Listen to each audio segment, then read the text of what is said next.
على ألا يستمر هذا في جامع البلدية. شكرا لكم. تكبير! الله أكبر! تكبير!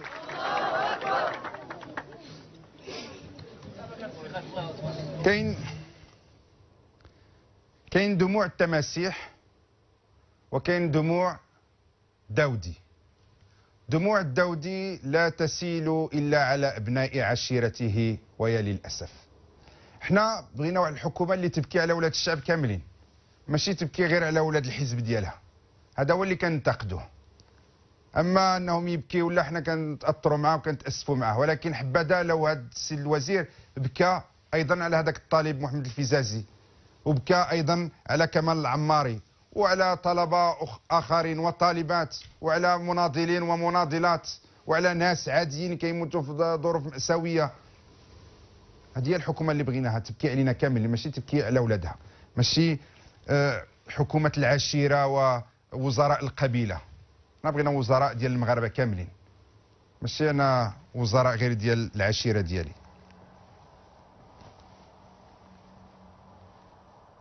هذا الشيء ما يمنعناش. انا بغيت غير باش نبين لكم هذا الشيء كامل، ماشي باش نبين لكم يعني داودي السي داودي كيبكي هنا وكيضحك هنايا كنقول لكم شوف التناقضات ديالو. والله لا، ماشي هذا هو الهدف. غير الهدف اولا بانه هذا نشاط سياسي، يمكن انا بينت لكم بالواضح. حاضرين له غير الوزراء، حتى الوزاره ديال الحكومه وزاره ديال العداله والتنميه، لا اقل ولا اكثر، ما كاين حتى شي وزير اخر ديال حزب اخر. حاضرين له مسؤولين ديال الاصلاح والتجديد، حاضرين له مسؤولين حزبيين ديال العداله والتنميه. اذا هذا يعني نشاط، يعني العداله والتنميه تجندت بمسؤوليها وبجميع فروعها باش حضر واحد الجنازه من حقهم، ولكن تم استعمال المال العام. هذا شطط في استعمال السلطه، هذا ضد، يمشي ضد تخليق الحياه السياسيه، هذا هو الفساد بعينه. طالبوا رئيس الحكومه يرجع الله يخليك هذوك الفلوس اللي استعملهم باسم الدوله من اجل قضاء واحد النشاط حزبي سياسي ديال العداله والتنميه. طيب كما قلت لكم، لو كنا في دوله ديمقراطيه كره تفاعل الاستقلال هذه شحال. مثلا في فرنسا مثلا غير شي وزير كيستعمل غير شي سياره ديال الدوله او لا شي يستعمل غير لاكارت ديالو. انا ما بغيتش ندخل لكم في التفاصيل. بعض المرات كاين شي وزراء اللي يستعمل لاكارت ديالو فيزا باش شرا واحد البي ديال الطياره رخيص عادي 300 اورو ولا قدم الاستقاله ديالو. هادشي في المانيا، فما بالك يستعمل طائره خاصه بالربابينه ديالها وبليزوتيس ديالها وبليسانس ديالها والبوليس ديالها والروينه والمطار ديال الرشيديه داك راه كيحل مره في العام، راه تتجند وحل هذاك النهار. يعني هذا الشيء كامل عنده ان كو. هذا لو كو شكون اللي خلصو؟ كنتسائل. السي عبد الاله بن كنان خصو يجاوبنا. هذا رئيس الحكومه اللي جاي يحارب الفساد ويخلق الحياه السياسيه خصو يجاوبنا. واش هذا الشيء استعملته؟ وإلا فعلا السي رئيس الحكومه جيت كرئيس حكومه، ف قولها لنا بكل صراحه، وغادي نتسناوك. واش غادي تمشي تحضر الجنازات اخرى ديال ناس عاديين في اي تملول وفي بركان ونعرفوا في العيون الى اخره؟ علاش كنقول لكم لو كان كنا في شي دوله ديمقراطيه؟ لان للاسف في المغرب حنا ماشي دوله ديمقراطيه 100%. وهذا الشيء ماشي انا اللي كنقوله، رئيس الحكومه هو اون بيرسون كيقولوا، ومسؤولين اخرين. يعني باش ما نقولوش غير العداله والتنميه، كل شيء في المغرب اللي تتكلم معاه كتقول واش حنا ديمقراطيه، يقول لك لا حنا ما واش حنا يا زعما ماشي دوله ديمقراطيه 100%. حنا شويه بشويه وصبروا علينا، وهذا الشيء نتمشاو بمراحل. انا في الاول زعما كنت كنتيق، كنت كنقول عندهم الحق، راه هذا المغرب خصو يتمشى شويه بشويه، وهذه الديمقراطيه التربيه والديمقراطيه ممارسه. عاد من بعد عاد بديت نفهم علاش كيقولوا هذه الهضره. انا نظن والله اعلم كيقولوا هذه الهضره باش من تجي تطالب بالمحاسبه يقول لك ولا صاحبي حنا راه ماشي دوله ديمقراطيه كما سويسرا اولا كما فرنسا، ولا يعني ما طالبناش بهذاك الشيء اللي كيطبق له. خلينا حنا يعني شويه بشويه، لانه ماشي هذه المره الاولى اللي كنبينوا التناقضات ديال بعض المسؤولين الحكوميين وعلى راسهم رئيس الحكومه. وتكلمنا على رئيس البرلمان اللي تم الانتخاب ديالو بمسانده رئيس الحكومه ايضا، وتكلمنا على تجاوزات اخرى الى اخره، ولكن لا حياه لمن تنادي. انا كنت كنقول واش زعما علاش ما كيسمعوش؟ واش فعلا ما كيسمعوش؟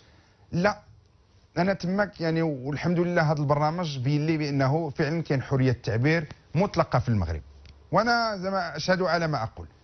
حريه التعبير في المغرب كاينه 100%، وانا مستعد نمشي غدا ونشهد على ذلك. في المغرب كيقول لك قول اللي في راسك، وهما كيديروا اللي في راسهم. انا هذا هو اللي وصلت له الان.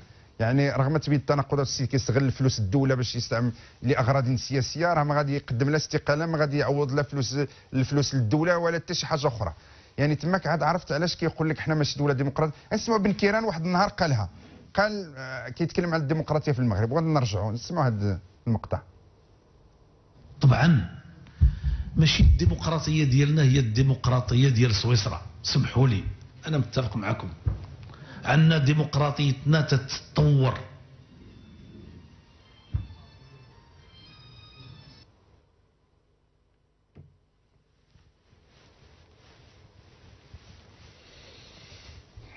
كتقول له راك ديتي شي حاجه، ديتي الفلوس شي حاجه وصافي، وعلاش ما تقدمش استقاله؟ ايوا حاضيني غير نتايا ولا ايوا انت استعملتي فلوس الدوله باش دير مسائل خاصه وتقضي اغراض حزبيه ونشاط سياسي، راه ماشي معقول هادشي. ايوا شويه بشويه صحابك حنا راه ايوا مره نديروا هاك مره هاك، مره نخطئوا مره نديروا تحاولوا علينا، والديمقراطيه راه ممارسه وشويه بشويه ومراحل والى اخره. انا نظن والله اعلم بان كاين شي ناس اللي ما باغينش المغرب ما عمرو غادي يوصل لشي ديمقراطيه مطلقه. علاش؟ ان الا وصلوا هذيك الديمقراطيه اللي كبغيناها الجميع فغادي يبقوا يقدموا الحساب ويقدموا الاستقالات ديالهم، وهذا ما باغينوش. ولهذا غادي يبقاو دائما هكا. وبالشهاده ديال رئيس الحكومه السيد إله بن كيران يقول لك غير شويه بشويه وبالله علينا، وراه حنا ماشي الديمقراطيه ديال سويسرا، اذا ما طالبنيش بهذاك الشيء اللي طالب به في سويسرا. الله يخليك حنا في المغرب على قد حالنا وتا حنا بحال الناس وبالله علينا، وتا ديك المحاسبه ماشي ضروري يعني واش ضروري نتحاسبوا؟ راه كاين حوايج اخرين، راه الناس خصها تخدم والناس ما تلقات ما تاكل. الله يهديك وانت حاضي للطياره وياك الطياره جات ومشات وحضرنا الجنازه، واش داك انت حاضينا غير حنايا؟ راه كاين الناس الدوله ملاير. انا هذا هو اللي يقتلني في المغرب، غير تهضر معايا يقول والناس الدوله ملاير وانت حاضيني انايا. يعني انت معليش جوج 3 المليون حاطينك وحاطيني والحسيد صاحبي، وشوف الناس اللي قبل ما ننهي هذه الحلقه. كاين بعض الناس بعض المرات كنتبع شويه المواقع الاجتماعيه ديال يعني في المغرب اللي كيوضعوا يعني الفيديوهات ديالنا، وكنقرا باش نشوف يعني الراي العام فين غادي. كنشوف بعض الناس اللي كيقول لا تيجيني كينتقد العداله والتنميه وتيجيني ابان عن حقده الدافن ضد رئيس الحكومه وضد بن كيران. انا اقول لكم والله هذا الشيء ما كاين، ونظن بانما عبر مجموعه ديال الحلقات بينت لكم بانه كنتقد العداله والتنميه كما كنتقد الاحرار، كما كنتقد الاتحاد الاشتراكي، كما كنتقد المسؤولين ديال الدوله، كما كنتقد بعض المرات مهرجان الموازين، كما كنتقد يعني كنقوم بشي حوايج اللي ما نظنش شي واحد اللي كيقوم بها يعني بهذيك الحده ديالي داخل المغرب. وانا اتحمل المسؤوليه ديالي والحمد لله كنخاف من الله سبحانه وتعالى، واللي كان كيعطينا شي حاجه غير يخليها عنده ماشي مشكل. غير بنقول لكم بانه ما كنتقدش انا العداله انا كنتقد بعض المرات هاد التناقضات ديال المسؤولين داخل العداله والتنميه. وانا تحت لي فرصه تلاقيت مع الناس ديال العداله والتنميه وتلاقيت مع الناس ديال الاصلاح والتوحيد، وكنقولها فيهم ناس مؤمنين مناضلين، كما فيهم ناس منافقين، كما فيهم ناس حتى هما كيبغوا المصالح ديالهم، كما فيهم ناس كيبغوا الكراسي. وهذا الشيء راه يعني ماشي غير ديال العداله والتنميه، هذا الشيء راه موجود يعني في احزاب اخرى ومواقع اخرى. سي سعد الدين العثماني رئيس المجلس الوطني ديال حزب العداله والتنميه قال مؤخرا في واحد اللقاء ديالو بانه خصنا ننتقدوا حتى العداله والتنميه والمسؤولين ديالها الا كانوا يعني خاطئين. غادي نشوفوا هذا الفيديو وبه غادي نحاول نرجع ونختم معكم هذه الحلقه. نحن في الحكومه، ولكن هذا لا يمنع لا يعني اننا غادي نديروا واحد الخطاب تمجيدي لا للحكومه لا السابقه ولا اللاحقه ولا الهدف. خطابنا خصو يكون موضوعي، ما هو انجاز وما هو عمل في الواقع يجب ان نرحب به وان نصفق له وان ندعمه. ما هو خطا وما هو تقصير يجب ان ننبه اليه وان نواجهه بموضوعيه وباخلاقيه، ولكن بصراحه ووضوح، لان هذا هو اللي كيخلي العمل السياسي كيولي نبيل. ما كاينش كل العام كله زين. هذه حكايه يجب ان تنتهي، ويجب ان نطوي الصفحه حتى فيما يخص خطاب ابناء العداله والتنميه عندما يتحدثون عن الحكومه التي يرأسها حزب العداله والتنميه او الجماعات التي رأسها او المؤسسات الاخرى كما كانت، لان الخطاب ديالنا خصو يكون مبني على الانصاف. كان هذا الروبورتاج ديال الزملاء ديالنا في الموقع الالكتروني هيسبريس. غير باش شهد من اهلهم، حنا كنتقدوا وهذا ضروري ننتقدوا الناس ديال العداله والتنميه ورئيس الحكومه ديال العداله والتنميه والوزراء ديالو، يعني ما حاولوا. وهاد الناس اللي محسوبين على العداله والتنميه راه ما كيأديوش واحد الخدمه للحزب ديالهم الا بقوا يدرقوا عليه، الا بقوا يدافعوا عليه باي ثمن. هذا راه ماشي في صالح لا ليهم ولا للعداله والتنميه ولا للديمقراطيه في المغرب. الواحد الانسان اللي مسؤول واللي اونيت يقول يعني كلمه الحق فين ما يعني شاف الظلم.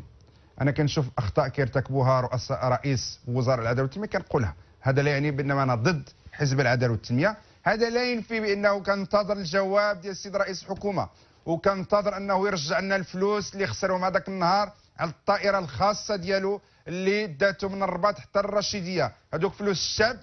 حنا في هذه الوقيته محتاجين نديروا، يعني انت كتقول لنا السيد رئيس الحكومه خصنا نقتصدوا، ما خصناش نخسروا الفلوس الى اخره. عطي ضرب المثال بدي براسك السيد رئيس الحكومه. حنا بعض المرات كتشوف مواقع اشتراكيه وبعض في الصحافه الوطنيه كيقول لك قائد مقاطعه استعمل سياره المقاطعه لقضاء كذا لذهابه الى السوق المحلي وجاب فيها الكبش ديال العيد ويصوروه وكذا. وبعض المرات القيد يتم العزل ديالو وتم يعني الجزاء ديالو من طرف يعني وزاره الداخليه السلطه الوصيه، او لا شي مسؤول كيستعمل غير سياره ديال الدوله غير نقل فيها الحوليه ولا دا فيها على البيشكليت ولا كيفتحوا وكيصوروا الى اخره. فما بالك يعني نشوفوا هذيك الطائره ديال رئيس الحكومه باش نذكركم بها. رئيس الحكومه والوزراء ديالو كيستعملوا طائره خاصه فلوس الدوله عباد الله، غادي لواحد النشاط حزبي ديالهم، النشاط تأبيني ونشاط يعني العزاء، يقدموا العزاء لواحد المرحوم اللي محسوب على الحزب ديالو الله يرحمه برحمه الله. ولكن يعني رجع لهذيك الطائره الكبيره الصوره الاولى يعني. ولكن انا كنقول ماشي فلوس الدوله، رجعوا لنا فلوس الدوله، لان هذه الوقيته المسؤولين الحكوميين المسؤولين ديال الدوله هما اللي خصهم يعطيو المثال. خصهم رجع هذيك الطائره الاولى يعني من تبان كبيره، من تبان هذه باش تشوفوها. هذه شكون اللي خلصها باش جات من الرباط للرشيديه وجاو فيها غير الناس ديال العداله والتنميه. الا كان الوزير الاول رئيس الحكومه فعلا هذاك الشيء اللي كيقولوا ينفذوا، فنتسنى يخرج في بلاغ ويقول بان ما راه فلوس الكريه ديال هذيك الطياره راني رجعتها من حزب العداله والتنميه لميزانيه الحكومه. انا ذاك نقولوا بانه رئيس الحكومه راه كيطبق هذاك الشيء اللي كيقول، ماشي غير كيقول لك قولوا بفعالي وما ديروش باعمالي. وانا الى حلقه اخرى اقول لكم الى اللقاء في برنامج جديد من برنامج تيجيني توك. مع السلامه.